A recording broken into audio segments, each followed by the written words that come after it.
امام اعظم ابو حنیفہ رحمت اللہ تعالی علیہ، آپ کی پیدائش 82 ہجری میں ہوئی، حضور علیہ السلام کے وصال کے 72 سال بعد، پہلی صدی ہجری میں پیدا اور دوسری کے وسط میں وصال ہوا۔ وہ پہلے فرد ہیں تاریخ کے اندر، مشرقی اور مغربی تاریخ میں، لا کی ہسٹری میں، جنہوں نے انٹرنیشنل لا پر 2 کتابیں رقم کروائی، السیر الصغیر پرائیویٹ انٹرنیشنل لا پر اور السیر الکبیر پبلک انٹرنیشنل لا پر اپنے شاگرد امام محمد بن حسن شیبانی کو یہ 2 کتابیں لکھوائیں انٹرنیشنل لا پر۔ اس سے پہلے تاریخ کے اندر کسی کی طرف سے کوئی کتاب نہیں لکھی۔ انٹرنیشنل لا کو ایک ریگولر سائنس آف لا کے طور پہ متعارف کرانے والے امام اعظم ابو حنیفہ رضی اللہ تعالیٰ، اور اس کتاب الشرح الکبیر کی شرح لکھی امام سرخسی نے، شرح السیر الکبیر، اور یہ شرح السیر جو امام سرخسی نے لکھی، آج اوپن ہائم کی لکھی ہوئی کتاب اتنی جامع نہیں جتنی امام سرخسی کی شرح السیر تھی۔ اور اوورآل لا پر، قانون پر، انہی نے امام سرخسی نے 30 جلدوں پر مشتمل کمپینڈیم لکھا جس کو المبسوط کہا جاتا، اور لکھا بھی کیسے؟ بادشاہ وقت نے ان کو خیر آباد کنویں میں گرا دیا، کنویں میں سال ہا سال بند رہے، غالباً 12 سال، اور کنویں کے اندر سے بیٹھ کے آپ بولتے تھے،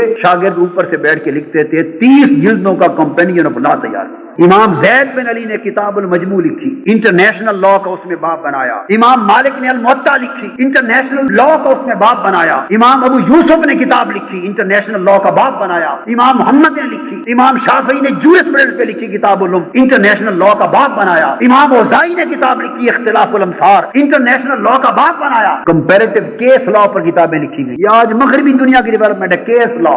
ابن رشد نے اس پر لکھا، شاطبی نے اس پر لکھا۔ لیگل کوڈز لکھے گئے، فیملی لاز کے مناقحات کے الگ چیپٹر بنائے گئے، ریلیجس لاز عبادات کے الگ چیپٹر بنائے گئے، کانٹیکچوئل لاز کے معاہدات کے الگ چیپٹر بنائے گئے، سیول لاز کے معاملات کے الگ چیپٹر بنائے گئے، پینل لاز کے عقوبات کے الگ چیپٹر بنائے گئے، فسکل لاز کے، کمرشل لاز کے مالیات کے الگ چیپٹر بنائے گئے، ایویڈنس لا کے، شہادات کے چیپٹر بنائے گئے، پروسیجرل لاز پر مختلف طریقوں پر چیپٹر بنائے گئے۔ وہ جو تقسیم آج کے لا میں ملتی ہے، یہ 1200 سال پہلے تاریخ اسلام کی لکھی گئی کتابوں میں تقسیم کر دی گئی۔ الغرض وہ تمام علوم اور برانچز لا کی جن کی دنیا قانون کو کوئی خبر نہ تھی، 2 صدی تک حضور کے غلاموں میں ائمہ ان پر کتابیں لکھ رہے۔ دنیا کی کوئی قوم علم میں کبھی اتنی ترقی نہ کر سکی، تہذیب و ثقافت میں کبھی اس منزل بلند کو نہ پا سکی، اور اس کے اندر شعور و آگاہی کے فروغ کا رجحان اتنا کبھی نہ پیدا ہوا، نہ ہو سکے گا جتنا محمد کے غلاموں نے 1 صدی کے اندر پیدا کر کے دکھا دیا۔ کیوں نہ کرتے کہ جن کے پیغمبر نے ہجرت مدینہ کے بعد پہلے دن امت کو آئین دے دیا ہو، اس کی قوم قانون اور آئین میں کیوں نہ دنیا میں ترقی کرے۔